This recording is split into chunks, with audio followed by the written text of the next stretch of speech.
بسم اللہ الرحمن الرحیم۔ سورہ نبا کی آیت 38 سے 40 تک ہم نے آیات کا ترجمہ بھی کر لیا تھا، ہم نے آیات کی ترکیب بھی کر لی تھی۔ آج کے اس سبق کے اندر ہم انہی آیات کی تفسیر کریں گے۔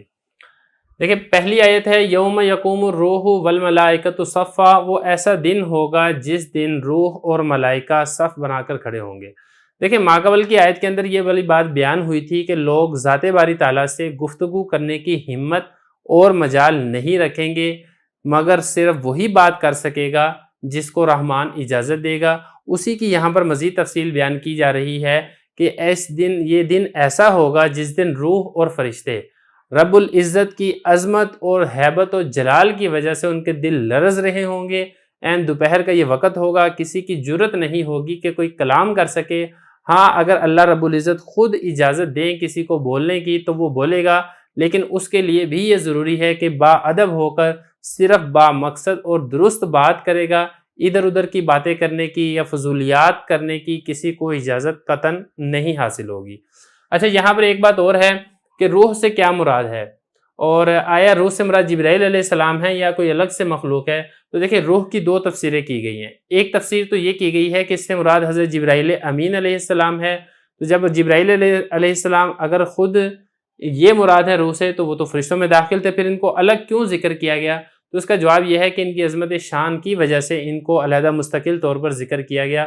یا دوسرا قول یہ ہے کہ روح سے مراد اللہ تعالیٰ کے ایک عظیم الشان لشکر ہے جو فرشتوں کے علاوہ، ان کے ہاتھ اور پاؤں تو ہیں لیکن نہ وہ انسان ہیں نہ وہ فرشتے ہیں۔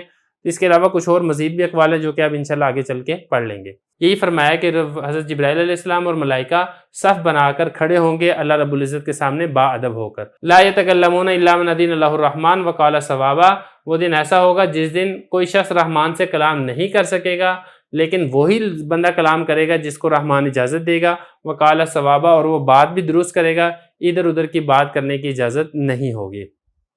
آگے چلیں، ذالک الیوم الحق فمن شاء اتخذ الی ربہ مآبا۔ اس آیت کریمہ میں اللہ رب العزت نے ماقبل مضامین کا خلاصہ بیان کر دیا ہے۔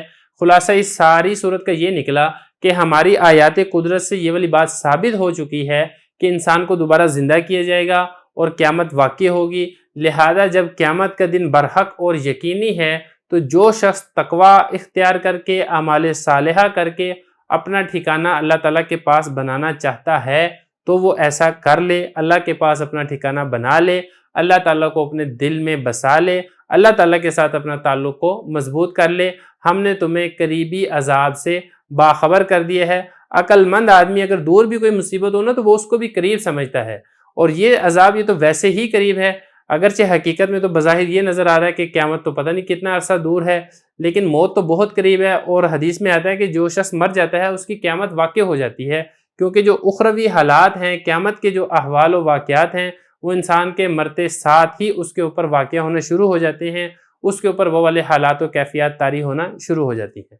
تو یہی فرمایا کہ جو شخص اپنے رحمان کے پاس ٹھکانہ بنانا چاہے وہ ٹھکانہ بنا لے۔ انا انذرناکم عذابا قریبا یوم ینظر المرء، یہ اس قیامت کی ایک صفت بیان کی ہے کہ قیامت والے دن آدمی دیکھے گا کہ اس نے اپنے ہاتھوں کیا اعمال آگے بھیجے ہیں، وہ اعمال اس کو نظر آ جائیں گے۔ وہ اعمال نظر کیسے آئیں گے؟ تو دیکھیں، اس کی دو تفسیریں کی گئی ہیں۔ ایک تفسیر تو اس کی یہ کی گئی ہے کہ وہ اپنے اعمال کو اپنے اعمال نامے کے اندر دیکھ لے گا، اعمال نامہ اس کے سامنے واضح کر دیا جائے گا، وہ دیکھ لے گا کہ اس نے دنیا کے اندر اچھے اعمال کیے ہیں یا اس نے دنیا کے اندر برے اعمال کیے ہیں۔ ایک اس کی تفسیر یہ کی گئی ہے۔ دوسری اس کی تفسیر یہ کی گئی ہے کہ اس کے جو اعمال ہیں وہ مجسم اور متشکل ہو کر اس کے سامنے آ جائیں گے، یعنی اس کی باقاعدہ شکل و صورت کی حالت میں اس کے سامنے آ جائیں گے۔ جیسے کہ بعض روایات میں آتا ہے کہ زکوٰۃ نہ دینے والے کا جو مال ہے وہ سانپ بن کر قیامت کے دن اس کے سامنے آئے گا، اور اسی طریقے سے قربانی کے جانور کے بارے میں بھی آتا ہے کہ پل صراط کے اوپر یہ سواری بنیں گے وغیرہ وغیرہ۔ تو یہ فرمایا کہ قیامت کے دن آدمی اپنے اعمال کو دیکھ لے گا، اس نے نیک اعمال کیے تب بھی وہ دیکھ لے گا، اس نے برے اعمال کیے تب بھی وہ دیکھ لے گا، اور وہ دن ایسا ہوگا جس دن کافر کہے گا اے کاش کہ میں مٹی ہو جاتا۔ دیکھیں، اس کی جو تفسیر ہے نا، اس میں حضرت عبداللہ ابن عمر رضی اللہ عنہ فرماتے ہیں کہ قیامت کے دن ساری زمین ہموار کر دی جائے گی، اس میں انسان، جنات، پالتو جانور سب کو جمع کر دیا جائے گا۔ اگر دنیا میں کسی جانور نے دوسرے پر ظلم کیا تھا، مثال کے طور پر سینگ والی بکری نے بغیر سینگ والی بکری کو مارا تھا، تو اس کو اس کا بدلہ دلایا جائے گا۔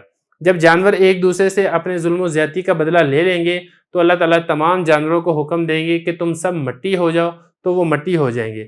تو اس موقع کے اوپر جب کافر یہ والا حالت دیکھے گا کہ جانور یہ تو مٹی ہو گئے، ان کا تو معاملہ ختم ہو گیا ہے، تو اس وقت وہ یہ تمنا کرے گا کہ ہائے کاش میں بھی خاک ہو جاتا، میں بھی اپنے آپ کو مٹی کر دیتا اور مجھے یہ جو ہمیشہ ہمیشہ کا جو عذاب ہے اس کا سامنا کرنا نہ پڑتا۔ یا ایک قول یہ ہے کہ کافر سے مراد ہے شیطان۔ شیطان جب قیامت کے دن حضرت آدم علیہ السلام کی عزت دیکھے گا، آدم علیہ السلام کی اولاد کی عزت دیکھے گا، تو اس وقت کہے گا کہ ہائے کاش میں بھی مٹی ہوتا، یعنی میں بھی مٹی سے پیدا ہوتا اور میں بھی رحمان کے اوپر ایمان لے آتا، تو آج مجھے بھی یہی انعام و اکرام کا سامنا کرنا پڑتا اور مجھے اللہ تعالیٰ کی جانب سے عذاب کا سامنا نہ کرنا پڑتا۔ تو یہ ان آیات کی تفسیر ہے جو کہ ہماری الحمدللہ صورت یہاں پر مکمل ہو گئی ہے۔